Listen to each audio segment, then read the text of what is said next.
Hello दोस्तों, कैसे हैं आप लोग। उम्मीद करते हैं अच्छे होंगे। दोस्तों, इस वीडियो में language English and Hindi practice set paper देखने वाले हैं। यह वीडियो बिहार शिक्षक भर्ती 2024 के लिए अति महत्वपूर्ण रहने वाला है, तो आप लोग लास्ट तक जरूर बने रहिएगा। तो चलिए शुरू करते हैं क्वेश्चन नंबर फर्स्ट से। क्वेश्चन नंबर फर्स्ट है कि select the most appropriate antonym of the given word sparse. देखिए, स्पार्स मीन्स होता है विरल। ठीक है, क्या होता है तो विरल होता है। ठीक है, इसका एंटोनिम्स हो जाएगा आपको डी एन एसिडेंस, यानी बी ऑप्शन। क्या हो जाएगा? B option. तो याद रखना है, स्पार्स का जो एंटोनिम हो जाएगा ये होगा डेंस। अब नेक्स्ट क्वेश्चन देखिए। क्वेश्चन नंबर सेकंड है कि the word means nearly the same as happy. अब देखिए, हैप्पी मीन्स होता है खुश। हैप्पी मीन्स क्या होता है? खुश होता है। तो इसका जो सिनोनिम हो जाएगा ये होगा कॉन्टेंट। क्या होगा? कंटेंट। देखिए, कंटेंट मतलब होता है संतुष्ट। क्या होता है? संतुष्ट। ठीक है, कंटेंट मतलब होता है संतुष्ट या फिर खुश। क्वेश्चन नंबर थ्री देखिए, क्वेश्चन नंबर थ्री है कि choose the appropriate option to complete the sentences the men are working there dot dot dot are at home. तो देखिए, तीन का जो राइट आंसर होगा ये होगा बी ऑप्शन। क्या होगा? B option. यानी मेन जो है मेन जो है प्लुरल है, इसलिए यहाँ पे WIVS को चुना जाएगा। ठीक है, यह भी स्पष्ट है कि जब मर्द यानी पुरुष लोग काम पर बाहर निकलते हैं तो उनकी पत्नियां ही घरों में रहती हैं। तो यहाँ पे बी ऑप्शन क्या होगा? राइट होगा। ठीक है, बी ऑप्शन क्या होगा? राइट होगा। अब चलिए देखते हैं question number four. Question number four की यदि बात करें, क्वेश्चन नंबर फोर है कि which is not available in bedroom. तो देखिए, फोर का राइट आंसर होगा सी ऑप्शन, कार। तो देखिए, car can not be available in bedroom. तो फोर का सी ऑप्शन क्या होगा? राइट होगा। अब चलिए देखते हैं question number five. Question number five की यदि बात करें, क्वेश्चन नंबर फाइव है कि select the correctly split word. तो पाँच का राइट आंसर होगा बी ऑप्शन। क्या होगा? B option. देखिए, इसका जो असेंबली ASSEMBLY, असेंबली मीन्स क्या होता है? सभा। असेंबली मीन्स क्या होता है? सभा होता है, और ये करेक्ट स्पेलिंग है। ठीक, क्वेश्चन नंबर देखिए सिक्स। क्वेश्चन नंबर सिक्स है कि honesty is the best.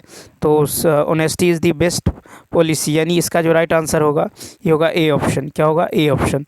Question number देखिए सेवन। क्वेश्चन नंबर सेवन है कि select the appropriate preposition he is angry dot dot dot.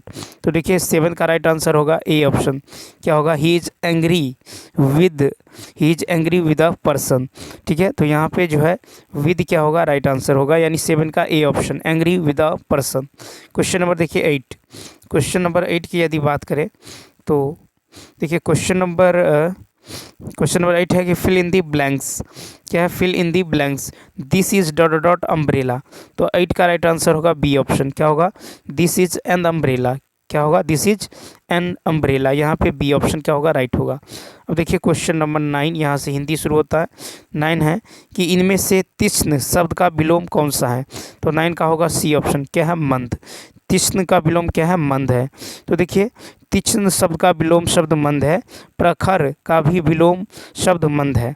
तीक्ष्ण का अन्य विलोम शब्द है कुंद, मंदबुद्धि। तीव्र का विलोम शब्द भी मंद होता है। किसी शब्द का विपरीत या उल्टा अर्थ देने वाले शब्द को विलोम शब्द कहते हैं। Question number ten. देखिए, क्वेश्चन नंबर टेन की यदि बात करें तो क्वेश्चन नंबर टेन है कि संज्ञा के जिस रूप से पुरुषत्व या स्त्रीत्व का बोध होता है उसे क्या कहते हैं। तो 10 का होगा सी ऑप्शन, लिंग कहते हैं। तो देखिए, संज्ञा के जिस रूप से पुरुष या स्त्रीत्व का बोध होता है उसे लिंग कहते हैं। हिंदी व्याकरण में लिंग के दो भेद है, पुल्लिंग और स्त्रीलिंग। जिस संज्ञा या सर्वनाम से पुरुष जाति का बोध होता है उसे पुल्लिंग कहते हैं, और जिस संज्ञा या सर्वनाम से स्त्री जाति का बोध होता है उसे स्त्रीलिंग कहते हैं। नेक्स्ट कहता है, इनमें से कौन सा शब्द सूर्य का पर्यायवाची है। तो देखिए, 11 का राइट आंसर होगा आपको डी ऑप्शन, डी ऑप्शन। तो देखिए, दिवाकर तथा आदित्य शब्द सूर्य का पर्यायवाची शब्द है। सूर्य का अन्य पर्यायवाची शब्द है सूरज, रवि, दिनकर, दिवाकर, प्रभाकर, भास्कर, अंशुमान आदि। मारुति का पर्यायवाची शब्द है हनुमान, भीमसेन, भयंकर, महाकाय, भयानक, भीषण, पवनसुत आदि। देखिए हुतासन का पर्यायवाची शब्द है वैश्वानर, ठीक है, सूची, ज्वाला, आग, अग्नि, अनल, पावक, दहन, धूमकेतु, ज्वलन आदि। नेक्स्ट क्वेश्चन कहता है 3 बेर खाती थी वे 3 बेर खाती हैं, कौन सा अलंकार है? तो 12 का राइट आंसर होगा सी, यमक अलंकार। तो 3 बेर खाती थी वे 3 बेर खाती हैं में यमक अलंकार है, जहाँ एक शब्द की आवृत्ति 2 या 2 से अधिक बार होती है परंतु उनके अर्थ अलग अलग हुए हैं, वहाँ यमक अलंकार होता है। 3 बेर खाती हैं, वो 3 बेर खाती हैं, यह जो है भूषण का शिव बावनी में लिखी हैं। देखिए यहाँ बेर का प्रयोग 2 बार हुआ है, यह पर भिन्न भिन्न अर्थों में, वक्त और फल के अर्थ में, ठीक है, वक्त और फल के अर्थ में। क्वेश्चन नंबर देखिए 13। नेक्स्ट है कि बाग बाग होना मुहावरे का अर्थ, तो सी ऑप्शन, अति प्रसन्न होना। बाग बाग होना मुहावरे का अर्थ है अति प्रसन्न होना। देखिए ओठ बिचकाना मुहावरे का अर्थ है घृणा प्रकट करना। ऐंठ निकालना मुहावरे का अर्थ है घमंड चूर होना। ठीक है, ओठ चिपकना, ओठ चिपकना मतलब होता है, मुहावरे का अर्थ होता है खूब जो है खूब जो है मीठा होना। Next question, question number next है कि गुरुजी योग सिखाएंगे, इस वाक्य में क्रिया किस काल का बोध करा रही है? ठीक है, क्रिया किस काल का बोध करा रही है? तो 14 का राइट आंसर होगा बी, सामान्य भविष्यत काल।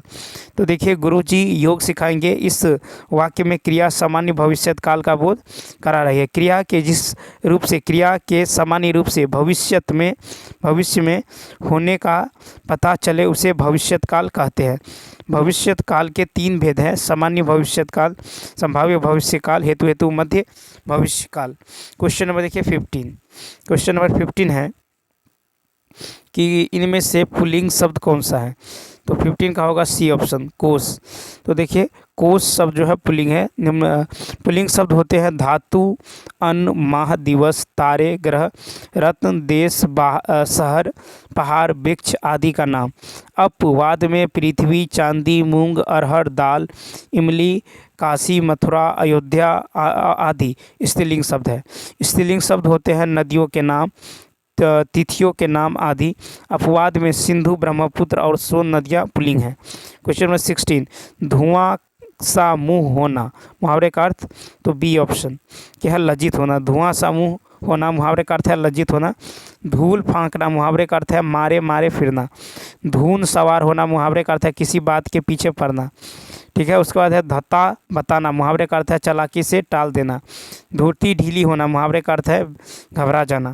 क्वेश्चन नंबर 17, क्वेश्चन नंबर 17 है कि मुझे छोटी बच्ची के लिए कुछ नए कपड़े खरीदने हैं, वाक्य में कौन सा शब्द करता है? तो 17 का होगा बी ऑप्शन, मुझे। तो मुझे जो है छोटी बच्ची के लिए कुछ नए कपड़े खरीदने हैं, वाक्य में कर्ता शब्द मुझे है। कोई भी वाक्य जिसमें कार्य करने वाले का पता चलता है उन्हें कर्ता कारक कहा जाता है। कर्ता कारक में विभक्ति चिन्ह के रूप में ने का प्रयोग जो होता है। कारक सूचित करने के लिए संज्ञा अथवा सर्वनाम के साथ जो प्रत्यय लगाया जाता है उसे विभक्ति कहते हैं। क्वेश्चन नंबर 18 है अलंकार शब्द में कौन सा उपसर्ग है? तो देखिए अलंकार शब्द में कौन सा उपसर्ग है? तो अल है। क्या है? अल, बी ऑप्शन। अलंकार में अल उपसर्ग है। उर्दू उपसर्ग है अल, एन, कम, खुश, गैर, दर, ना, फिल, फी, ब, बद, बर, बा, बिल, बिला, बेला, शर, हम और हर आदि। अल का अर्थ होता है निश्चित होता है। ठीक है, अल का अर्थ निश्चित। उसके बाद देखिए अल उपसर्ग का उदाहरण है अल, अलग, राज, अलबत्ता। नेक्स्ट क्वेश्चन नंबर 19 है कि मेरी गोद में बिल्ली है, इस वाक्य में कौन सा अलंकार है? तो 19 का होगा ई ऑप्शन। तो देखिए मेरी गोद में बिल्ली है, इस वाक्य में अधिकरण कारक है। अब देखिए जैसे कारक और विभक्तियाँ, जैसे कर्ता ने, कर्म को, करण से या द्वारा, संप्रदान को, के लिए, हेतु, निर्मित, वास्ते, आपादान से, संबंध, का, के, की, ठीक है, रारेरी, नाने, नी, और अधिकरण हो गया में, भीतर, पर, पे, पर, संबोधन हे, अजी, अहो, अरे। ठीक है, क्वेश्चन नंबर 20, देखिए क्वेश्चन नंबर 20 है कि लड़ाकू शब्द में कौन सा प्रत्यय है? तो ए ऑप्शन आकू। लड़ाकू शब्द में प्रत्यय आकू है। आकू प्रत्यय से बना शब्द जैसे अराकू, उराकू, पढ़ाकू। अंकु शब्द अंकु प्रत्यय से बना शब्द है उडंकू, अंड्रंकु।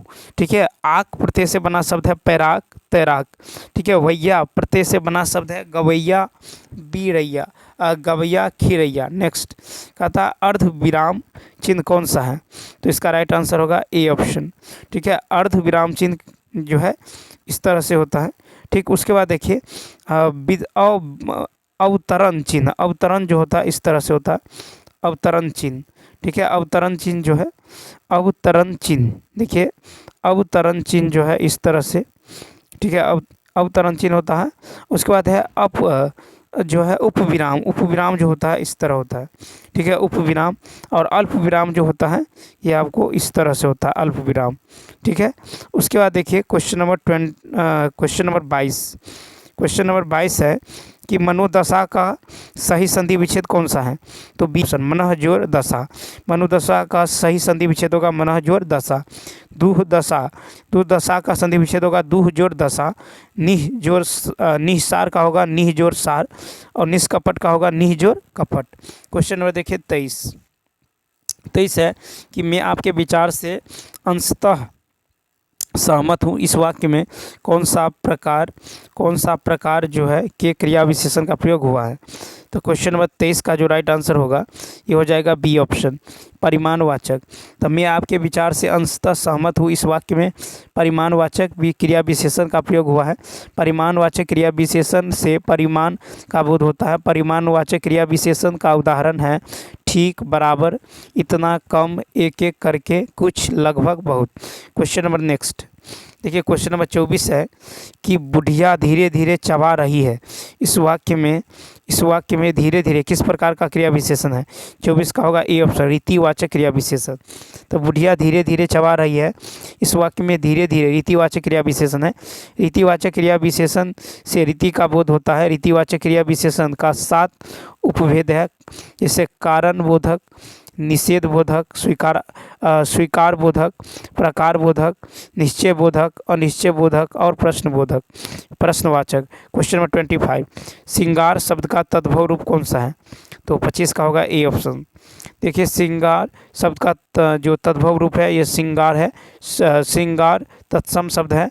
रसों का राज श्रृंगार रस को कहा जाता है। नेक्स्ट देखिए 26 से 30 तक जो है आपको गद्यांश को पढ़ के आंसर देना है।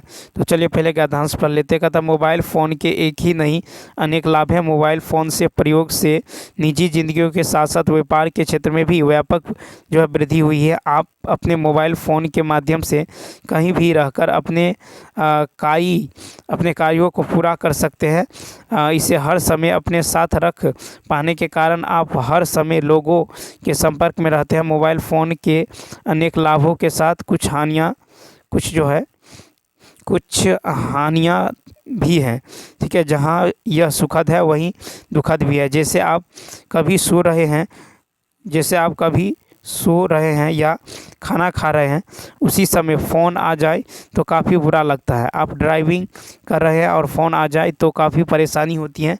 आप यदि कुछ समय एकांत में बिताना चाहते हैं तो मोबाइल फ़ोन उसमें जो है खलल डाल सकता है।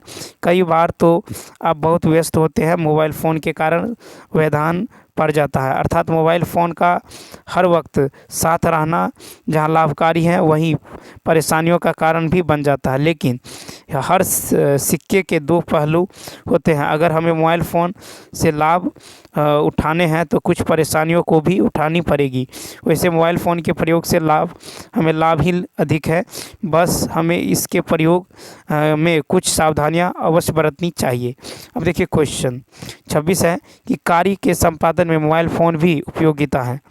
तो मोबाइल फ़ोन की उपयोगिता है। तो 26 का राइट आंसर होगा ए, कहीं भी रहकर कार्य पूर्ण कर सकना। तो कार्य के संदर्भ में मोबाइल फ़ोन की उपयोगिता है कि कहीं भी रहकर कार्य पूर्ण कर सकना। मोबाइल फ़ोन के प्रयोग से मानव जीवन में क्रांतिकारी परिवर्तन आया है। मोबाइल फ़ोन के प्रयोग से सकारात्मक और नकारात्मक दोनों प्रकार का प्रभाव पड़ा है। मोबाइल फ़ोन के सकारात्मक पक्ष पर बल देना चाहिए। नेक्स्ट देखिए क्वेश्चन नंबर जो है 27 है कि व्यस्तता की स्थिति में मोबाइल फ़ोन के कारण क्या हो जाता है। 27 का सी, व्यवधान उत्पन्न हो जाता है। ठीक है, मोबाइल फ़ोन पर हर वक्त लाभकारी नहीं होता। किसी कार्यों में व्यतीत या चिंतन में ध्यानमग्न होने की स्थिति में मोबाइल फ़ोन व्यवधान डालता है। मोबाइल फ़ोन के द्वारा समय और संसाधनों को भी संसाधन की भी बचत होती है। नेक्स्ट, मोबाइल फ़ोन जहां सुखद है वहीं, तो सी ऑप्शन, दुखद भी है। मोबाइल फ़ोन जहां सुखद है वहीं दुखद भी है। जब सोई अवस्था में हो, कोई अत्यंत ज़रूरी कार्यों में व्यस्त हो, उस स्थिति में मोबाइल का प्रयोग दुखद है। क्वेश्चन नंबर देखिए 29 है कि मोबाइल फ़ोन के प्रयोग में सावधानी बरतने से क्या होगा। तो 29 का होगा ए ऑप्शन, लाभ। तो देखिए मोबाइल फ़ोन के प्रयोग से में सावधानी बरतने से लाभ होगा। मोबाइल फ़ोन का बुद्धिमत्तापूर्वक प्रयोग करने से हम लाभ उठा सकते हैं। मोबाइल का उचित ढंग से प्रयोग करने से कार्यकुशलता, समय प्रबंधन और संसाधनों पर सकारात्मक प्रभाव पड़ता है। 30 है कि गद्यांश का उचित शीर्षक होगा। 30 का बी ऑप्शन, मोबाइल फ़ोन। तो गद्यांश का उचित शीर्षक क्या होगा, मोबाइल फ़ोन। अब चलिए देखते हैं नेक्स्ट जो है प्रैक्टिस सेट। तो आप लोग लास्ट तक जरूर बने रहिएगा। अब देखिए नेक्स्ट प्रैक्टिस सेट की यदि बात करें तो कहता है select the option that can be used as a one word substitute for the given group of words। जैसे है कि a palace where pigs are kept। ठीक है, तो इसका जो राइट आंसर हो जाएगा ये होगा सी ऑप्शन। क्या होगा, तो सी STY। ठीक है, क्या होगा, STY। इसका मतलब होता है आपको सुअर। ठीक है, सुअर बाड़ा। ठीक है, सुअर बाड़ा। तो कहता है a place where pigs are kept, जहाँ सुअरों को रखा जाता है उसे क्या कहते हैं, STY कहते हैं। ठीक है, उसके बाद देखिए केनल। केनल मतलब क्या होता है, केनल मतलब होता है कुत्ता घर। ठीक है, केनल मतलब होता है कुत्ता घर। ठीक है, उसके बाद देखिए स्टेबल। स्टेबल मतलब होता है घोड़ा। ठीक है, स्टेबल मतलब घोड़ा गाय आदि जहाँ रहता है। ठीक है, घोड़ा गाय आदि जहाँ रहता है। स्टेबल मीन्स घोड़ा गाय जहाँ आदि जहाँ रहता है। ठीक, उसके बाद SHED, सेट मतलब होता है साइबान यानी छप्पर आदि। क्वेश्चन नंबर सेकंड की यदि बात करें तो सेकंड है कि form word by adding ANCE as suffix. तो देखिए दो का राइट आंसर हो जाएगा बी ऑप्शन। क्या होगा, एक्सेप्ट। तो देखिए दिए गए सफिक्स से बनने वाला शब्द एक्सेप्ट प्लस एंस। एक्सेप्ट प्लस एंस ये बन जाएगा एक्सेप्टेंस। ठीक है, क्या बन जाएगा, तो देखिए एक्सेप्ट प्लस एंस, एंस से बन जाएगा आपको accept, ACCEP acceptance, TNC acceptance मतलब होता है स्वीकारोक्ति। ठीक है, अन्य शब्द जैसे देखिए अकर प्लस रेंस ये बन जाएगा अकरेंस। ठीक है, एग्जिस्ट प्लस एंस, एग्जिस्टेंस। ठीक है, emerge plus ence, emergence. Next question देखिए, क्वेश्चन नंबर 3 है कि the mother of grandfather is, तो सी ऑप्शन। देखिए the mother of grandfather is जो है ग्रेट ग्रैंड मदर। ठीक है, क्या होगा, ग्रेट। देखिए the mother of grandfather is great grand mother. Question number 4 है कि find out the parts of a speech of the word early in sentence given below। कहता है दी early word catch the word. तो 4 का right answer होगा C option. क्या होगा, adjective. तो देखिए अर्ली जो है इस वाक्य में नाउन वर्ड को क्वालिफाई करने का यह काम कर रहा है। ठीक है, किसको, तो नाउन वर्ड को क्वालिफाई करने का काम कर रहा है। ठीक है, और नाउन को क्वालिफाई करने का कार्य एडजेक्टिव करता है। अतः EARLY अर्ली क्या है, एडजेक्टिव है। तो सी ऑप्शन। क्वेश्चन नंबर देखिए 5। क्वेश्चन नंबर 5 है कि which of the following word as a new word by adding suffix ANCENS। तो 5 का राइट आंसर होगा B option, acceptance. Suffix ANCE से निर्मित शब्द एक्सेप्टेंस है यानी स्वीकारोक्ति। क्वेश्चन नंबर देखिए 6। क्वेश्चन नंबर 6 है कि fill in the blanks with suitable preposition. He is sitting dot a tree. तो 6 का राइट आंसर होगा सी ऑप्शन। क्या होगा, सी ऑप्शन। तो होगा he is sitting under a tree. Question number 7। Question number 7 है कि find out the correctly split word from the given option. तो 7 का राइट आंसर होगा ई ऑप्शन, एम्बैरेसमेंट। तो देखिए एम्बैरेसमेंट मतलब होता है घबराहट। क्या होता है? घबराहट या फिर उलझन। क्या होता है? घबराहट या फिर उलझन। ठीक है, घबराहट या फिर उलझन। तो सही स्पेलिंग होगा एम्बैरेसमेंट का घबराहट उलझन। ठीक है, ये ए ऑप्शन। क्वेश्चन नंबर देखिए 8। क्वेश्चन नंबर 8 है कि you need to dot dot dot seminar. तो 8 का होगा सी ऑप्शन। क्या होगा? सी ऑप्शन, यानी you need to attend, ATTEND। ठीक है, अटेंड। तो यू नीड टू अटेंड मतलब होता है शामिल होना। ठीक है, शामिल होना। तो क्या होगा? You need to attend this seminar. ठीक है, क्वेश्चन नंबर देखिए 9। अब यहाँ से हिंदी शुरू होता है। कहता है कि वाक प्लस में का संधि पद होगा। तो 9 का होगा सी ऑप्शन। ठीक है, वाक प्लस में का संधि पद है वर्ड में। ठीक है, उसके बाद देखिए कि दो निकटतम वर्णों के मेल से जो विकार होता है उसे संधि कहते हैं। संधि के 3 भेद होता है, स्वर संधि, व्यंजन संधि और विसर्ग संधि। ठीक है, उसके बाद देखिए ये क्या है? तो ये है आपको व्यंजन संधि। क्वेश्चन नंबर 10 है कि अस्त्रीकरण का विलोम शब्द क्या है? तो ए ऑप्शन, निरस्त्रीकरण। ठीक है, क्या है? अस्त्रीकरण का विलोम है निरस्त्रीकरण। निरस्त्रीकरण का अर्थ होता है विनाशकारी हथियारों, अस्त्रों, शस्त्रों के उत्पादन पर रोक लगाना। ठीक है, क्वेश्चन नंबर 11। देखिए क्वेश्चन नंबर 11 है कि अच्छे बच्चे कभी झूठ नहीं बोलते। इस वाक्य में अच्छे किस प्रकार का विशेषण है? तो 11 का राइट आंसर होगा सी, गुणवाचक विशेषण। अच्छे बच्चे कभी झूठ नहीं बोलते। उपरोक्त वाक्य में अच्छे गुणवाचक विशेषण है। संज्ञा के गुण धर्म को बतलाने वाले शब्द को विशेषण कहते हैं। विशेषण 4 प्रकार के होते हैं: गुणवाचक विशेषण, परिमाणवाचक विशेषण, संख्यावाचक विशेषण, सार्वनामिक विशेषण। संज्ञा के जिस रूप में रंग, गुण, आकार, अवस्था आदि का बोध कराने वाले शब्द को गुणवाचक विशेषण कहते हैं, जैसे काला, भूखा, मीठा। क्वेश्चन में देखिए 12। नेक्स्ट है कि मूर्धन्य अल्पप्राण घोष व्यंजन वर्ण का उदाहरण कौन सा है? तो 12 का होगा बी। क्या है? तो ड। मूर्धन्य अल्पप्राण घोष व्यंजन वर्ण का उदाहरण है ड। मूर्धन्य व्यंजन जब जिह्वा की उल्टी हुई नोक का निचला भाग मूर्धा से स्पष्ट रहता है, इसी स्थिति में उत्पन्न ध्वनि को मूर्धन्य व्यंजन कहते हैं, जैसे ट, ठ, ड, ढ, न मूर्धन्य व्यंजन। और देखिए अल्पप्राण व्यंजन के उच्चारण में मुख से कम हवा निकलती है, जैसे क, ग, च, ज आदि। क्वेश्चन नंबर देखिए नेक्स्ट है कि अध्यापिका नृत्य सिखाएगी। इस वाक्य में क्रिया किस काल का बोध करा रही है?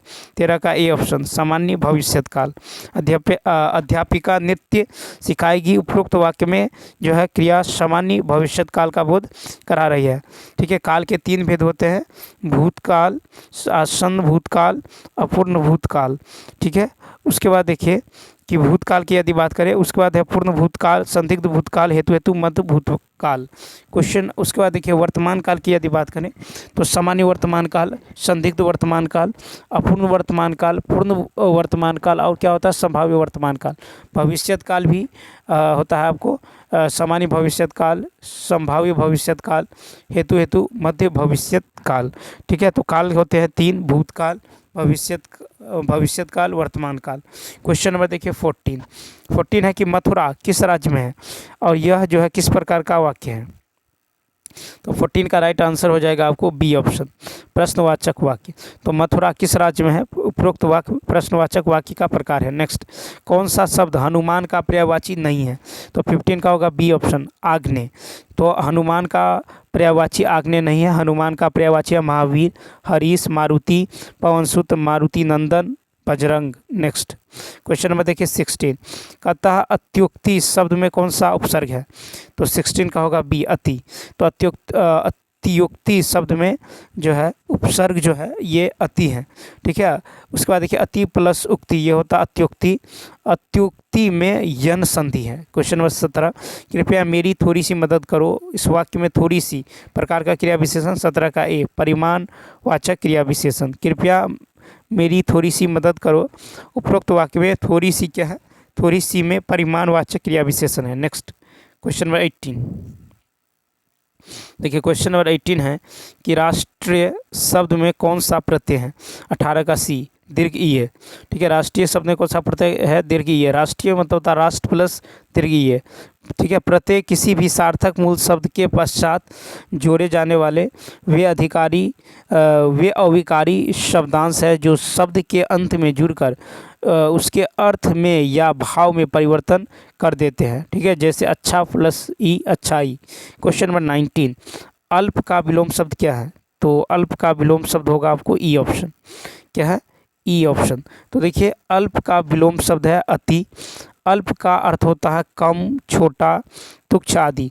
अति का अर्थ होता है अधिक, बड़ा, सर्वाधिक, काफ़ी आदि। 20 है कि हर्ष पर होना, मुहावरे का अर्थ। तो ए ऑप्शन, अपने को बहुत बड़ा समझना। हर्ष पर होना, अपने आप को बहुत बड़ा समझना। क्वेश्चन नंबर देखिए 21। क्वेश्चन नंबर 21 है कि जिस पंक्ति या जिन पंक्तियों में एक या अनेक वर्णों की एक ही प्रकार में एक बार आवृत्ति हो वहाँ कौन सा अलंकार होता है? 21 का सी, 6 का अनुप्रास अलंकार। ठीक है, तो जिस पंक्ति पर जिन पंक्तियों में एक या अधिक वर्णों की ही क्रम में एक बार आवृत्ति हो वहाँ पे 6 का अनुप्रास अलंकार है। क्वेश्चन नंबर 22 है कि हे राम मेरी रक्षा करो, इस वाक्य में कौन सा कारक है? तो सी ऑप्शन, संबोधन कारक। ठीक है, कि कौन सा कारक है? तो संबोधन कारक। क्वेश्चन नंबर देखिए नेक्स्ट क्वेश्चन है कि जो न जाना गया हो, इस वाक्य के लिए सही शब्द हो कौन सा है? तो इसका ए अज्ञात। जो न जाना गया हो अज्ञात। अनेक शब्दों के एक शब्द के अन्य उदाहरण है कि जैसे गुरु के समीप रहने वाला विद्यार्थी क्या होता? अंतेवासी। जिसे जीता न जा सके अजय। ठीक है, जो बीत गया हो अतीत। जो दिखाई न देता हो अगोचर। 24 है कि क्रिया के संबंध में जो है कौन सा कथन सही है? 24 का सी ऑप्शन। क्या होगा? C option. तो देखिए सी ऑप्शन यानी क्रिया के उस अंश को धातु कहते हैं जो किसी क्रिया के प्राय सभी रूपों में पाया जाता है। क्वेश्चन नंबर देखिए 25 का। क्वेश्चन नंबर 25 है कि जितेंद्रिय का सही संधि विच्छेद कौन सा है? तो देखिए जितेंद्रिय का सही संधि विच्छेद होगा जीत जोड़ इंद्रिय। क्या होगा? जीत जोड़ इंद्रिय यानी सी ऑप्शन। ठीक है, उसके बाद जितेंद्रिय में गुण संधि है। जितेंद्रिय का अर्थ है जिसने सारी इंद्रियों को जीत लिया है। ठीक है, जितेंद्र में बहुब्रीहि समास है। ठीक है, जितेंद्र में कौन सा समास है? तो जितेंद्र में जो है बहुब्रीहि समास है। उसके बाद देखिए क्वेश्चन नंबर जो है 26। क्वेश्चन नंबर 26 है। 26 से देखिए 26 से 30 तक जो है गद्यांश को पढ़ के आंसर देना है। तो चलिए गद्यांश को ही पढ़ लेते हैं।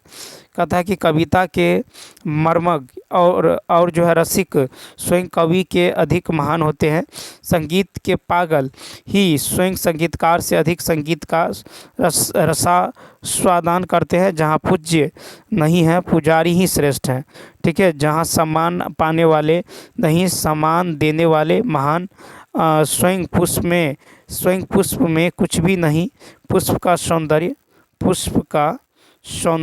उसके बाद देखिए पुष्प का सौंदर्य उसे देखने वाले की दृष्टि में है। दुनिया में कुछ भी नहीं जो कुछ भी है हमारी चाह में हमारी दृष्टि में है। वह अद्भुत भारतीय व्याख्या अजीब सी लग सकती हैं पर हमारे पूर्वज सदा इसी पथ से पथिक रहे हैं। उत्तम गुरु में जाति भावना भी नहीं रहती जितने कि मुसलमान पहलवानों के हिंदू जो है चेले रहे हैं और हिंदू संगीतकारों के मुसलमान शिष्य रहे हैं। यहाँ परख गुण की साधना की और प्रतिमा की भक्ति और श्रद्धा की ही कीमत है, न कि जाति संप्रदाय आचार विचार या धर्म। मुझे जो है पढ़ाया लिखाया था। ठीक है, एक विद्वान जो है मुसलमान ने ही आज मैं जिस स्थान पर पहुंचा हूं, जो सम्मान और प्रतिष्ठा मुझे मिली है वह सब जो है श्रेय मेरे उन्हीं गुरु का है। अब देखिए यहाँ से क्वेश्चन है कि कविता का मर्मज्ञ तथा रसिक कौन जो है हो सकता है? 26 का राइट आंसर होगा ए ऑप्शन। क्या होगा? जो कविता के मर्म को समझकर उसके रस में डूब जाता है। ठीक, उसके बाद देखिए कविता के मर्म और रसिक स्वयं कवि से अधिक महान होते हैं। 27 नेक्स्ट है कि अच्छा गुरु अपने शिष्य में देखता है। 27 का सी, भक्ति और श्रद्धा। अच्छा गुरु अपने शिष्य में भक्ति और श्रद्धा देखता है। ठीक है, उसके बाद देखिए क्वेश्चन नंबर 28 है कि पुष्प का सौंदर्य किस में है। 28 का होगा बी, देखने वाले की दृष्टि में। ठीक है, पुष्प का सौंदर्य देखने वाले की दृष्टि में है। किसी वस्तु के सौंदर्य से रसानुभूतियाँ जो प्राप्त होती है वही सौंदर्य की आत्मा है। ठीक, उसके बाद नेक्स्ट क्वेश्चन देखिए 29। नेक्स्ट क्वेश्चन है कि जो सम्मान और प्रतिष्ठा मुझे मिली है उसका श्रेय मेरे उन्हीं गुरु का है। ठीक है, कौन सा भाव प्रकट होता है। तो 29 का होगा ए ऑप्शन, गुरु के प्रति श्रद्धा।